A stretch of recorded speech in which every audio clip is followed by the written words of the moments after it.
हा व्हिडिओ स्वामी भक्तांना नक्की शेअर करा। जर तुम्ही अक्कलकोटला स्वामींच्या दर्शनाला येताय तर काय काय पाहायचं आणि कोठे राहायचं हे सर्व मी तुम्हाला सांगणार आहे, त्यामुळे व्हिडिओ शेवटपर्यंत नक्की बघा। बऱ्याच जणांकडून या गोष्टी बघायच्या राहून जातात। अक्कलकोटला आल्यानंतर सगळ्यात पहिले बस स्टँडच्या जवळ असलेले खंडेरायाचे दर्शन घ्यायचे। याच ठिकाणी अक्कलकोटमध्ये स्वामी महाराज पहिल्यांदा आले होते। येथे त्यांच्या चरण पादुका सुद्धा आहेत।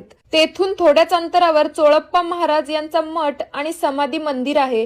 तेथून दर्शन झाल्यावर गुरुमंदिर म्हणजे बाळप्पा महाराज मठात जातो। या मंदिरात जागोजागी स्वामींच्या पाऊलखुणा उमटलेल्या आहेत। यानंतर आपण पोहोचतो मुख्य मंदिरात। शक्य झाल्यास स्वामींच्या पहाटेच्या आरतीला या। पहाटेच्या आरतीचा आनंद चैतन्यदायी असतो। याला वटवृक्ष मंदिर असेही म्हणतात। स्वामींचा आशीर्वाद घेऊन प्रसाद घेण्यासाठी अन्नछत्रात जायचं। महाप्रसाद घेऊन शक्य झाल्यास सेवा द्यायची। भिवू नकोस, मी तुझ्या पाठीशी आहे असं म्हणत स्वामी महाराज सदैव आपल्या पाठीशी